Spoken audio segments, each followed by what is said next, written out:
اس video میں ہم جانیں گے کیا وجہ تھی حضرت امیر معاویہ رضی اللہ تعالی عنہ نے اپنے بیٹے یزید کو تخت پر بٹھانے کا فیصلہ کیا۔ یزید کون تھا؟ یزید کو بادشاہت کیوں دی گئی؟ یزید نے تخت پر بیٹھنے کے بعد سب سے پہلا کیا کام کیا؟ حضرت ذوالنورین عثمان غنی رضی اللہ تعالی عنہ کی شہادت سے فتنوں کا ایک غیر منقطع سلسلہ شروع ہو جاتا ہے۔ اس میں منافقین کی سازشیں، بھولے والے مسلمانوں کے جذبات سے کھیلنے کے واقعات پیش آتے ہیں، مسلمانوں کے آپس میں تلوار چلتی ہے۔ خلافت کا سلسلہ جب امیر معاویہ رضی اللہ تعالی عنہ پر پہنچتا ہے تو حکومت میں خلافت راشدہ کا وہ مثالی رنگ نظر نہیں آتا جو خلفائے راشدین کی حکومت کو حاصل تھا۔ معاویہ کو مشورہ دیا جاتا ہے کہ زمانہ سخت فتنہ کا ہے، آپ اپنے بعد کے لیے کوئی ایسا نظام کریں کہ مسلمانوں میں پھر تلوار نہ نکلے اور خلافت اسلامیہ پارا پارا ہونے سے بچ جائے۔ باقضائے حالات یہاں تک کوئی نامعقول یا غیر شرعی بات بھی نہ تھی، لیکن اس کے ساتھ ہی آپ کے بیٹے یزید کا نام بعد کی خلافت کے لیے پیش کیا جاتا ہے۔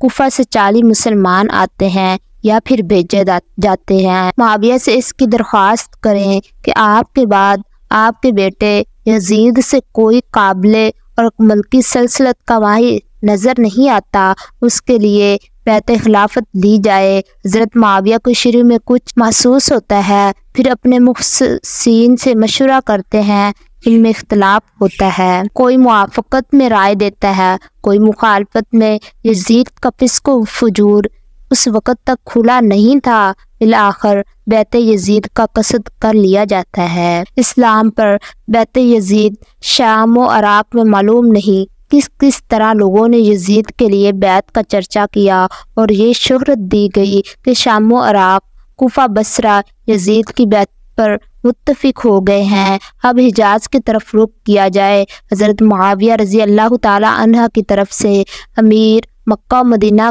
کو اس کام کے لیے مامور کیا گیا۔ مدینہ کا عامل مروان تھا، اس نے خطبہ دیا اور لوگوں سے کہا کہ امیر المومنین معاویہ، ابو بکر اور حضرت عمر کی سنت کے مطابق یہ چاہتے ہیں کہ اپنے بعد کے لیے یزید کی خلافت پر بیعت لی جائے۔ عبد الرحمن بن ابی بکر رضی اللہ تعالی عنہ کھڑے ہوتے ہوئے اور کہا کہ یہ غلط ہے، یہ ابو بکر عمر کی سنت نہیں بلکہ کسریٰ و قیصر کی سنت ہے۔ ابو بکر رضی اللہ تعالی عنہ اور حضرت عمر رضی اللہ تعالی عنہ نے خلافت اپنی اولاد میں منتقل نہیں کی اور نہ ہی اپنے کنبے اور رشتے میں کی۔ حجاز کے عام مسلمانوں کی نظریں اہل بیعت اطہار پر لگی ہوئی تھی، خصوصاً حضرت حسین بن علی پر، جو ان کی وہ بجا طور پر حضرت معاویہ کے بعد مستحق خلافت سمجھے جاتے تھے، وہ اور اس میں حضرت حسین اور حضرت عبداللہ بن عمر اور عبد الرحمن بن ابی بکر، عبداللہ بن زبیر،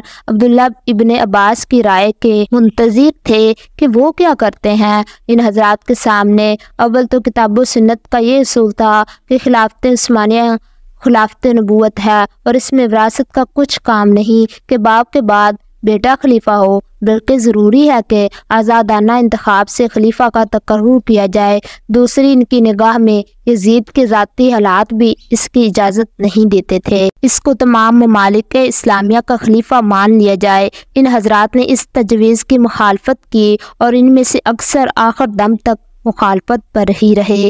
اس حق گوئی اور حمایت حق کے نتیجے میں مکہ، مدینہ، کوفہ و کربلا میں قتل و عام کے واقعات پیش آئے۔ 51 ہجری میں حجاز کا سفر کیا، مدینہ طیبہ تشریف لائے۔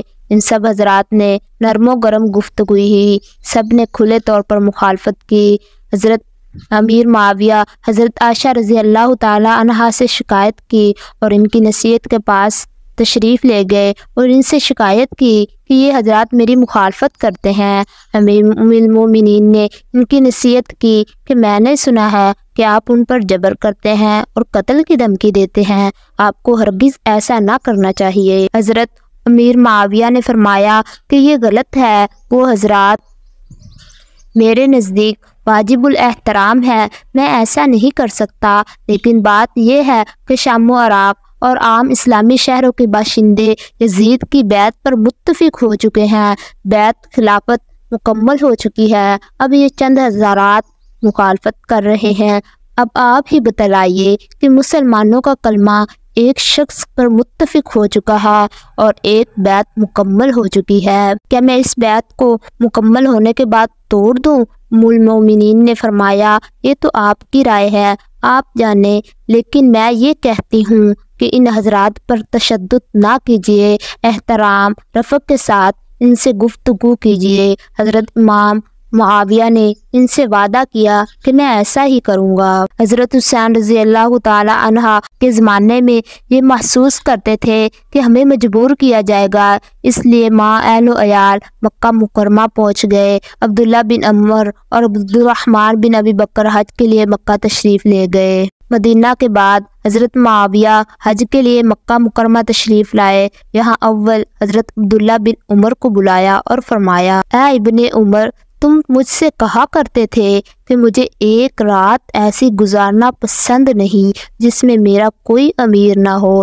میں نے اس امر کے پیش نظر اپنے بعد کے لیے یزید کی خلافت پر بیعت لے لی ہے کہ میرے بعد مسلمانوں میں افراتفری نہ پھیلے۔ سب مسلمان اس پر متفق ہو گئے ہیں، تعجب ہے کہ آپ اختلاف کرتے ہیں۔ میں آپ کو متنبہ کرتا ہوں کہ مسلمانوں کی جمع شدی نظم کو مختل نہ کریں اور فساد نہ پھیلائیں۔ حضرت عبداللہ بن عمر رضی اللہ تعالی عنہ نے حمد و ثنا کے بعد فرمایا کہ آپ سے پہلے بھی خلفاء تھے اور ان کے بھی اولادیں تھی، آپ کا بیٹا کچھ ان کے بیٹوں سے بہتر نہیں ہے، مگر انہوں نے اپنے بیٹوں کے لیے وہ رائے قائم نہیں کی جو آپ اپنے بیٹے کے لیے کر رہے ہیں، بلکہ انہوں نے مسلمانوں کے اجتماعی مفاد کو سامنے رکھا۔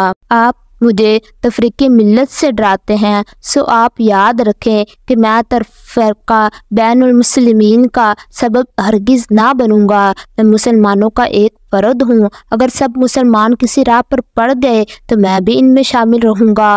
اس کے بعد عبدالرحمن بن ابی بکر سے اس معاملے میں گفتگو ہوئی، انہوں نے شدت سے انکار کیا کہ میں کبھی اس کو قبول نہیں کروں گا۔ پھر عبداللہ بن زبیر کو بلا کر خطاب کیا، انہوں نے بھی ایسا ہی جواب دیا۔ اس کے بعد حضرت حسین بن علی رضی اللہ تعالی اور عبداللہ بن زبیر وغیرہ خود جا کر حضرت معاویہ سے ملے اور ان سے کہا کہ آپ کے لیے کس طرح مناسب نہیں ہے کہ آپ اپنے بیٹے یزید کے لیے بیعت پر اصرار کریں۔ ہم آپ کے سامنے 3 صورتیں رکھتے ہیں جو آپ کے پیشراؤں کی سنت ہیں، آپ وہ کام کریں جو رسول اللہ صلی اللہ علیہ وآلہ وسلم نے کیا، اپنے بات کے لیے کسی کو متعین نہیں فرمایا بلکہ مسلمانوں کی رائے عامہ پر چھوڑ دیا، یا وہ کام کریں جو ابو بکر نے کیا، ایک ایسے شخص کا نام پیش کیا جو نہ ان کا خاندان کا ہے نہ ان کا کوئی قریبی رشتہ دار ہے اور اس کی اہلیت پر بھی سب مسلمان متفق ہیں، یا وہ صورت اختیار کریں جو حضرت عمر نے کی کہ اپنے بعد کا معاملہ 6 آدمیوں پر دائر کر دیا۔ اس کے سوا ہم کوئی چوتھی صورت نہیں سمجھتے، نہ قبول کرنے کے لیے تیار ہیں، مگر حضرت امیر معاویہ کو اپنی اس رائے پر اصرار رہا کہ اب تو یزید کے ہاتھ پر بیعت مکمل ہو چکی ہے، اس کی مخالفت آپ لوگوں کو جائز نہیں ہے۔ حضرت امیر معاویہ کی زندگی میں تو یہ معاملہ یہی تک رہا کہ شام و عراق کے تمام عام لوگوں نے یزید کی بیعت قبول کر لی، اور دوسرے حضرات نے جب یہ دیکھا کہ یزید پر مسلمانوں کی بڑی تعداد مجتمع ہو چکی ہے تو بحالت مجبوری انہوں نے بھی مسلمانوں کا انتشار سے بچنے کے لیے اس کی بیعت قبول کر لی، مگر اہل مدینہ اور خصوصاً حضرت حسین، حضرت عبداللہ بن زبیر بیعت یزید سے انکار پر ثابت قدم رہے اور کسی کی پرواہ کیے بغیر حق بات کا اعلان کرتے رہے کہ یہ یزید ہرگز اس قابل نہیں کہ اسے خلیفۃ المسلمین بنایا جائے، یہاں تک کہ حضرت معاویہ کی وفات ہو گئی اور یزید بن معاویہ نے ان کی جگہ لے لی۔ وفات سے پہلے حضرت امیر معاویہ نے یزید کو کچھ وصیتیں فرمائی، ان میں سے ایک وصیت یہ بھی تھی کہ میرا انداز یہ ہے کہ اہل عراق حسین کو تمہارے مقابلے پر آمادہ کر دیں گے۔ اگر ایسا ہو اور مقابلے میں تم کامیاب ہو جاؤ تو ان سے درگزر کرنا، ان کی قرابت رسول اللہ صلی اللہ علیہ وآلہ وسلم کا پورا احترام کرنا۔ یزید نے تخت خلافت پر آتے ہی والی مدینہ ولید بن عتبہ بن ابی سفیان کو خط لکھا کہ حضرت حسین اور عبداللہ بن عمر اور عبداللہ بن زبیر کو بیعت خلافہ پر مجبور کر دیا جائے اور ان کے معاملے میں مہلت نہ دی جائے۔ ولید کے پاس جب یہ خط پہنچا تو فکر میں پڑ گیا کہ اس حکم کی تعمیل کس طرح کی جائے۔ مروان بن حکم جو ان سے پہلے والی مدینہ رہ چکا تھا اس کے مشورے کے لیے بلایا۔ اس نے مشورہ دیا کہ ابھی تک حضرت امیر معاویہ کی وفات کی خبر مدینہ میں شائع نہیں ہوئی، مناسب یہ ہے ان لوگوں کو فوراً بلایا جائے، اگر وہ یزید کے لیے بیعت کر لیں تو مقصد حاصل ہے، ورنہ سب کو وہیں قتل کر دیا جائے۔ ولید نے اسی وقت عبداللہ بن عمر بن عثمان کو حضرت حسین اور عبداللہ بن زبیر کے پاس بلانے کے لیے بھیجا۔ اس نے ان دونوں حضرات کو مسجد میں پایا اور امیر مدینہ ولید کا حکم پہنچا دیا تو انہوں نے کہا تم جاؤ ہم آتے ہیں۔ اس کے جانے کے بعد حضرت عبداللہ بن زبیر نے حضرت حسین سے کہا یہ وقت امیر کی مجلس کا نہیں ہے، اس وقت ہمارے بلانے میں کوئی خاص راز ہے۔ حضرت حسین رضی اللہ تعالی عنہ نے اپنے قوات سے پوری بات سمجھ گئے تھے۔ فرمایا ایسا معلوم ہوتا ہے کہ معاویہ کا انتقال ہو گیا ہے، اب وہ چاہتے ہیں کہ لوگوں میں ان کے انتقال کی خبر مشہور ہونے سے پہلے وہ ہمیں یزید کی بیعت پر مجبور کریں۔ عبداللہ بن زبیر نے بھی ان کی رائے سے اتفاق کیا اور کہا کہ پھر اب کیا رائے ہے؟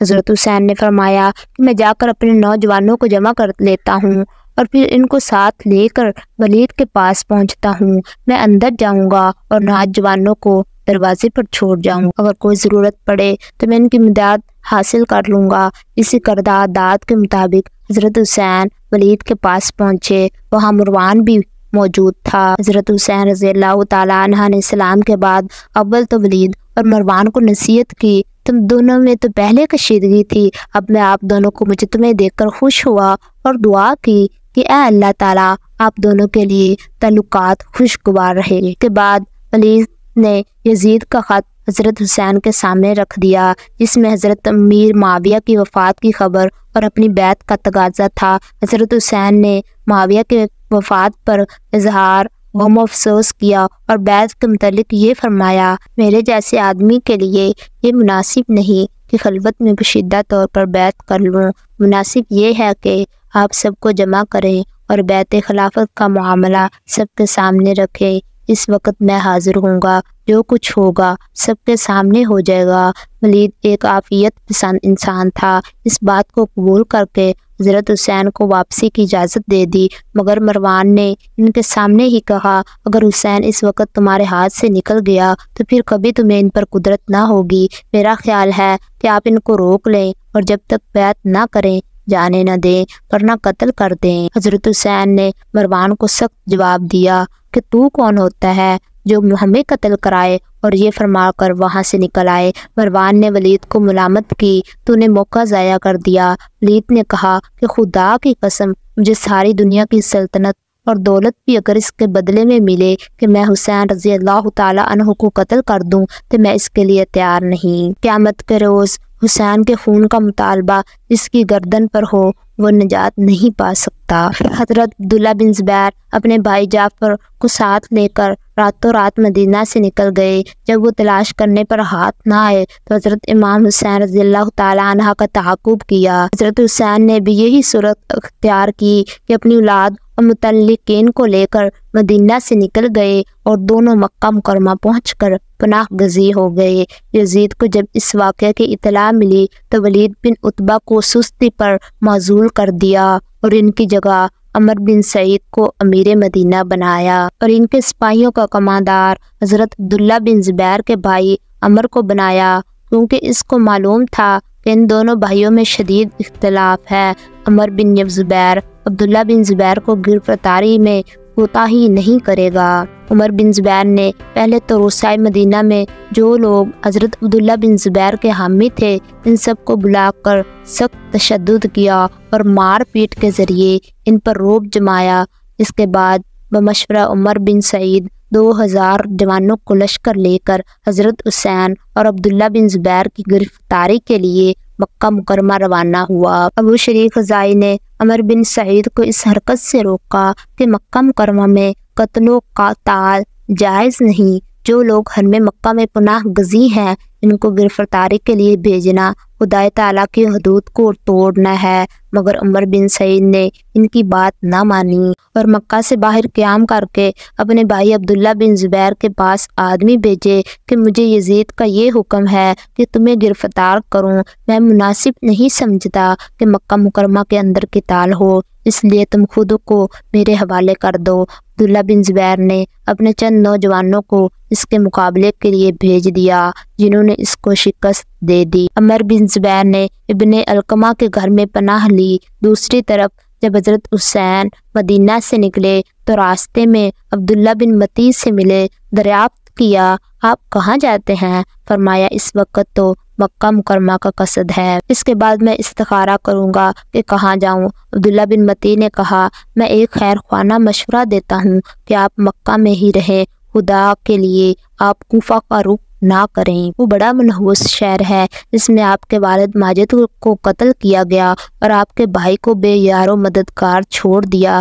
حضرت امام حسین مکہ میں پہنچ کر مقیم ہو گئے اور اطراف کے مسلمان ان کی خدمت میں آنے جانے لگے۔ ادھر جب اہل کوفہ کو حضرت معاویہ کی وفات کی خبر ملی اور یہ کہ حضرت حسین اور عبداللہ بن زبیر وغیرہ نے بیعت یزید سے انکار کر دیا ہے تو کچھ حضرات شیعہ سلیمان بن سرد خزائی کے مکان پر جمع ہوئے اور حضرت حسین کو خط لکھا کہ ہم بھی یزید کے ہاتھ پر بیعت کرنے کے لیے تیار نہیں، آپ فوراً کوفہ آ جائیے، ہم سب آپ کے ہاتھ پر بیعت کریں گے۔ یزید کی طرف سے کوفہ کے امیر جو حضرت نعمان بن بشیر ہیں ان کو یہاں سے نکال دیں گے۔ اس کے 2 روز بعد اسی مضمون کا ایک اور خط لکھا اور دوسرے خطوط حضرت حسین کے پاس بھیجے جس میں یزید کی شکایات اور اس کے خلاف اپنی نصرت و تعاون حضرت حسین کے ہاتھ پر بیعت کرنے کا یقین دلایا گیا، اور چند وفود بھی حضرت حسین کے پاس پہنچے۔ حضرت حسین وفود اور خطوط سے متاثر ہو گئے،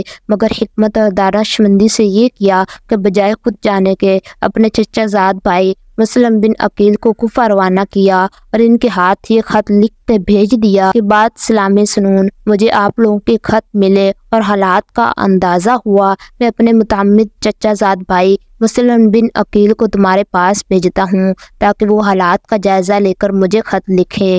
اگر وہ حالات کی تحقیق کرنے کے بعد مجھے خط لکھیں گے تو میں فوراً کوفہ پہنچ جاؤں گا۔ مسلم بن عقیل کوفہ جانے سے پہلے مدینہ پہنچے اور مسجد نبوی میں نماز ادا کی اور اپنے اہل و عیال سے رخصت ہوئے۔ کوفہ پہنچ کر مختار کے گھر میں مقیم ہوئے۔ یہاں کے حضرات ان کے پاس آنے جانے لگ گئے۔ جب کوئی نیا آدمی آتا مسلم بن عقیل اس کو حضرت حسین کا خط پڑھ کر سناتے تھے، جس کو سن کر سب پر گریہ طاری ہو جاتا۔ مسلم بن عقیل نے چند روز کے قیام سے یہ اندازہ لگا لیا کہ یہاں کے عام مسلمان یزید کی بیعت سے منتفر اور امام حسین کی بیعت کے لیے بے چین ہیں۔ آپ نے یہ دیکھ کر حضرت امام حسین کے لیے بیعت خلافت لینی شروع کر دی۔ چند روز میں صرف کوفہ سے 18,000 مسلمانوں نے حضرت امام حسین کے لیے بیعت کر لی اور یہ سلسلہ روز بڑھتا جا رہا تھا۔